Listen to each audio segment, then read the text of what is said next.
Before the sisters ever learned to sing, before Toni ever stepped on a stage, before Tamar ever found her voice, before Traci ever cracked under pressure, before Towanda ever hid behind silence, before Trina ever learned to mediate, there was a woman standing in a house, heart shattered, spirit broken, trying to raise 6 children with a pain she never healed from. Miss Evelyn Braxton did not raise her children from strength. She raised them from survival. And survival is a beautiful thing, until it becomes the only language a family speaks. To understand the Braxton sisters, their personalities, their breakdowns, their cold wars, their emotional reactions, you must first understand the woman who created the emotional climate they grew up in. Not the TV version of her. Not the stern mother with the sharp words. Not the matriarch with the strong opinions. But the Evelyn nobody talks about, the Evelyn before heartbreak. Because tragedies don't start where we notice them. They start years before. Quietly. Softly. Then one day, the ground gives out beneath everyone standing on it. That ground broke the day Evelyn realized her husband, the man she committed her youth, her dreams, her body, her loyalty, her entire womanhood to, had emotionally left her long before he physically walked away. Michael Braxton Sr. didn't just cheat.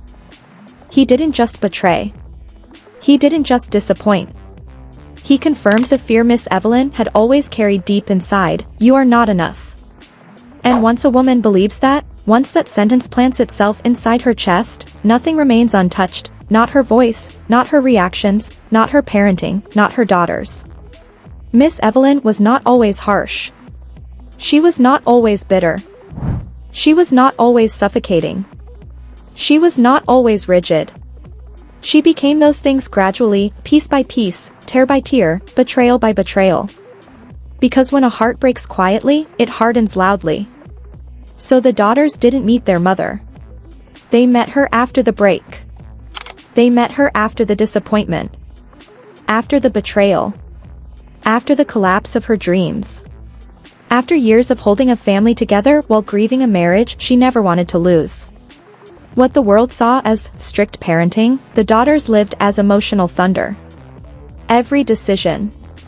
Every rule. Every argument. Every conversation. Everything came from the same place. Fear. Fear of losing control. Fear of being replaced. Fear of being hurt again. Fear of watching her daughters become versions of herself. Miss Evelyn didn't trust the world anymore, so she didn't allow her daughters to trust it either. She believed the world would crush them, because it had already crushed her. And that fear, that trauma, that bitterness, that unhealed wound, became the inheritance the daughters never asked for. Toni learned it first. Toni, the eldest, the quiet storm, the responsible one, she saw her mother's ache before she understood it. She became the protector of the family before she even learned to protect herself. She learned early: don't upset mommy. Don't bring more stress. Don't add to her burden. Don't be the reason she cries again. And because no child knows how to separate love from responsibility, Toni made herself the shield. The glue. The bridge. The backbone. The burden bearer. She became the mother before she was a woman. She became the caretaker before she understood self-care. She became the provider before she understood what her own life could look like. And when Toni finally made it in the music world, people applauded. But what they didn't see was this. She wasn't rising alone. She was rising with 5 sisters tied emotionally to her ankles, because Miss Evelyn had planted in her the responsibility of pulling the whole family out of pain. Not intentionally. Not maliciously. Just emotionally, because Evelyn needed a victory story through her daughters. And Toni, loyal and loving, carried that weight quietly. 4 decades. Then there was Tamar. The loudest. The most expressive. The dramatic. The fiery. But people misunderstand expressive children. People think they want attention. But expressive children usually want something far deeper. To be heard. Tamar watched her mother's pain swallow the room every time emotions rose. She watched her mother's bitterness become the loudest voice in the house. And when a child cannot compete with a parent's grief, they learn to raise their voice. Tamar wasn't dramatic. She was hurting. And like any child who feels overshadowed, she screamed louder to be noticed. Her personality wasn't ego. It was survival. Her emotions weren't exaggerations. They were echoes of a mother who felt everything intensely. Then came Towanda, quiet, observant, calculating, controlled. Towanda learned early that expressing emotions in a storm only creates more storm. So she learned silence. Stillness.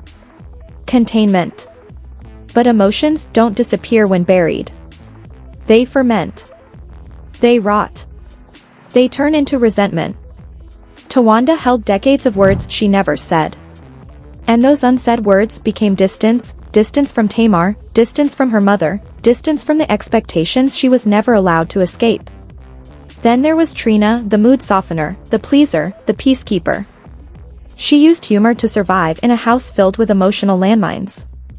She learned that laughter could voice trembling. Sometimes the story of a family doesn't begin with joy or legacy or success. Sometimes it begins with a wound. A wound so deep, so sharp, so consuming, that it quietly becomes the foundation on which every child in that home learns to stand, and fall, and breathe, and break. And for the Braxton family, that wound has always been Miss Evelyn. People think they know the Braxtons because they watched the show. They think they understand the sisters because they saw arguments, reunions, breakdowns, tension, music, prayer circles, and camera-ready emotions. But the truth is simpler. And darker. And far more emotional than anything reality TV ever captured. Because before the cameras ever arrived, delay another blow-up. She learned that smiling could soften the tension. She learned that distraction was safer than confrontation. But the problem with peacekeepers is this: they lose themselves in keeping peace that wasn't theirs to keep. And finally, there was Traci. Traci, the heart of the family. The most emotionally honest. The most affected by the family structure. Traci loved her daddy. Loved him deeply. And Miss Evelyn, still bleeding from the betrayal, could never understand how her daughter could embrace the man who shattered her. So Traci grew up caught between two emotional worlds, wanting to be loyal to her mother but also wanting to love her father without guilt. That guilt shaped her entire life. It shaped her self-worth. It shaped her relationships. It shaped how she felt about being included, chosen, valued. By the time the Braxton sisters were adults, they weren't 5 women fighting each other, they were 5 children still fighting the emotions they inherited. And then one day, for the first time ever, their father spoke his truth, on camera. He talked about his loneliness. His emotional disconnection. His attempts to be heard. His failed attempts to communicate. And Miss Evelyn, even after decades, responded with the rage of a woman experiencing the betrayal fresh. Not because she was angry at him, but because she had never healed beyond the moment he hurt her. Watching that scene again, you realized something terrifying. Miss Evelyn never moved on from the day her marriage fell apart. She froze there emotionally, and her daughters grew up inside that frozen moment. That is the Braxton family tragedy. Not the arguments. Not the jealousy. Not the reality TV drama. The tragedy is that 6 women lived inside the emotional aftermath of one heartbreak. And none of them escaped without scars. The audience thinks the family breaks down over petty issues. But the truth is bigger. The Braxton sisters don't know how to disagree safely because they were never shown what healthy disagreement looks like. Their parents never modeled resolution. They modeled endurance. Silence. Bitterness. Resentment. Control. Loneliness. So as adults, that's what the daughters repeated. Every argument was deeper than it appeared. Every meltdown was rooted in childhood. Every misunderstanding was tied to emotional patterns older than their fame. And the saddest part? Even today, none of them fully understand how much of their personality isn't theirs, but inherited from their mother's wound. This is why the family still feels divided even in love. This is why old grudges still taste fresh. This is why forgiveness feels unfamiliar. This is why emotional conflict takes so long to heal. They are not broken. They are not toxic. They are not dysfunctional by nature. They are simply women still carrying a wound that never belonged to them. And that wound has shaped every relationship they built. Toni's marriages. Tamar's divorces. Trina's heartbreaks. Towanda's emotional detachment. Traci's lifelong ache. Even the therapy scenes on the show were not about the present, they were about a family trying to treat symptoms without understanding the disease. For decades, the real issue remained untouched. Miss Evelyn's unresolved trauma became the emotional blueprint of the Braxton family. And until someone confronts the origin, the entire family will continue reliving the same emotional loop. But the saddest truth? The daughters still feel they cannot confront their mother, because they love her, because they respect her, because she sacrificed everything, because she raised them alone, because she is the foundation of their entire lives. But love without honesty becomes imprisonment. And respect without truth becomes silence. And silence becomes generational trauma. The Braxton sisters didn't inherit just their mother's strength, they inherited her pain, her fears, her wounds, her reactions, her coping mechanisms. And none of them knew it. Not until the day their father finally said, "Stop letting your mother run your lives." At the time, they thought he was attacking their mother. But in truth, he was trying to break the cycle. A cycle older than all of them. A cycle none of them asked for. A cycle none of them recognized. A cycle rooted in the heartbreak of one woman who raised daughters in the shadow of a wound she never recovered from. Cycles don't end quietly. They end with truth. But truth is the one thing the Braxton family never learned how to sit with. Not fully. Not safely. Not without someone bleeding emotionally. And this is why the Braxton sisters, even as grown women with careers, children, marriages, losses, triumphs, and fame, still feel like daughters trapped inside a story their mother wrote before they were even born. To understand the emotional weight carried into adulthood, you must imagine 5 little girls watching their mother, a woman already shattered, already hardened, already wounded, navigating life like a soldier who never left the battlefield. They didn't just see a mother. They saw a survivor. And when children see a parent survive, they believe they are obligated to carry the rest. That obligation shaped every part of their lives. Because when your mother never healed, you grow up thinking it's your job to heal her. This is why the sisters protect Miss Evelyn so fiercely. This is why they avoid confronting her pain. This is why they sacrifice their own emotional needs. This is why they forgive her faster than they forgive each other. This is why they crumble when she is disappointed.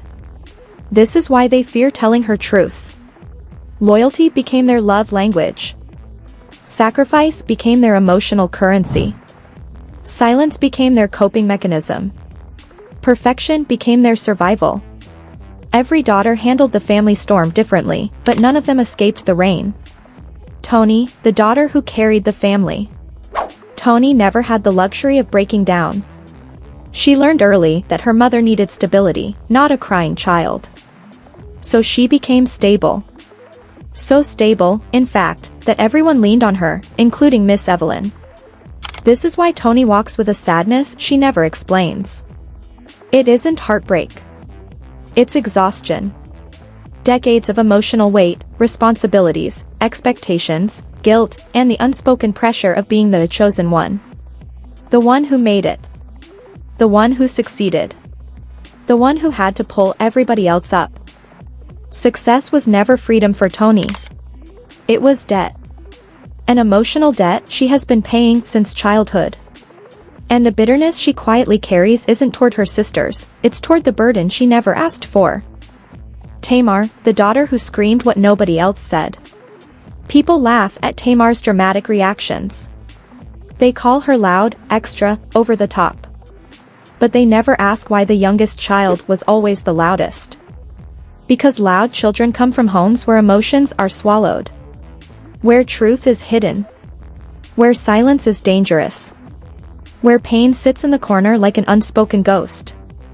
Tamar's voice was not ego, it was rebellion. Rebellion against silence. Rebellion against pressure. Rebellion against the emotional rules that forced everyone to play roles instead of being their true selves. Tamar was the only Braxton who ever tried to force truth into the room, but she was punished for it. Not because she was wrong, but because the family wasn't ready to face the truth. She kept screaming. Towanda, the daughter who learned to feel nothing. Towanda is the daughter who built emotional armor so strong that even her sisters can't break it. She learned early that expressing emotions in a storm only creates more damage. So she learned stillness. She learned distance. She learned how to protect her heart by disconnecting from it. But disconnection is not healing. It's emotional starvation. Towanda is the daughter who knows everything, sees everything, understands everything, but says nothing. Not because she is cold, but because saying something would mean confronting a past she still fears. Trina, the daughter who smiled through the pain. Trina learned to be the sweet one, the funny one, the light in the dark room. But children who grow up becoming the sunshine rarely have anyone who notices when they're burning. Her humor was a mask. Her smile was a shield. Her niceness was a survival instinct. Because in a house where trauma lives, someone always tries to lighten the mood, and that someone was Trina. But even the brightest person breaks when no one asks how they're doing beneath the smiles. Traci, the daughter who carried the deepest wound. Traci's pain was never about being excluded from the record deal. Her pain was deeper, older, quieter. She loved her father. Loved him loudly. Loved him openly. And Miss Evelyn, still wounded from the betrayal, never knew how to hold a daughter who reminded her of the man who hurt her. Traci didn't just feel left out by her sisters, she felt misunderstood by her mother. Emotionally. Spiritually. Completely. Her breakdowns were not immaturity. They were heartbreaks resurfacing through decades of silence. Traci carried the wound of a little girl who wanted to be included in a space where she always felt like the outsider. And that wound followed her into adulthood until the end. And then, the father spoke.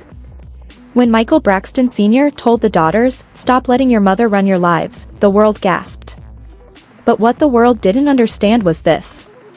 He wasn't criticizing Miss Evelyn.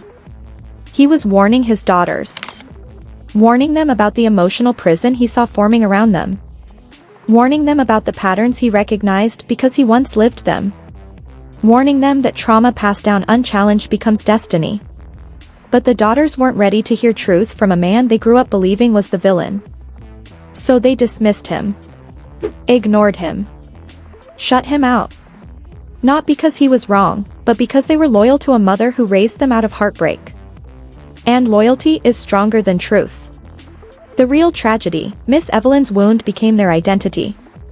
The daughters don't know how to separate who they are from who they were raised to be. They don't know how to trust without fear. How to love without overprotecting. How to confront without feeling guilt. How to forgive without feeling weakness. How to set boundaries without feeling disloyal. Because Miss Evelyn didn't just teach them survival, she taught them emotional habits she learned in war. And you cannot raise children in war and expect them to grow up peacefully. So who will break the cycle? Because someone must. Someone must look at this generational wound and say, enough. Enough inherited pain. Enough unspoken resentment. Enough emotional silence. Enough loyalty to trauma. Enough sacrificing yourself to protect your mother's past. Enough repeating patterns that never belonged to you. Healing cannot happen until someone finally steps into the center of the storm and names it. The Braxton sisters don't need more music. They don't need more reality shows. They don't need more reunions. They need healing. Real healing. Raw healing. Honest healing. Healing that frees Miss Evelyn and frees her daughters and frees the children of her daughters. Healing that begins with truth. Mom, we love you. But your pain became our home, and we are ready to move into a future that doesn't belong to the past. Healing does not erase what happened. It releases what happened. And if the Braxton family ever chooses to sit together, not for TV, not for fame, not for production, not for fans, but for each other, they may finally be able to look at the wound instead of living inside it. Because this story, this entire emotional legacy, doesn't have to end in bitterness. It can end in peace. It can end in truth. It can end in forgiveness. It can end in a future where daughters are allowed to be daughters instead of emotional soldiers in a war they never started. And maybe one day, the Braxtons will become the family they were always meant to be, not defined by trauma, but freed by healing.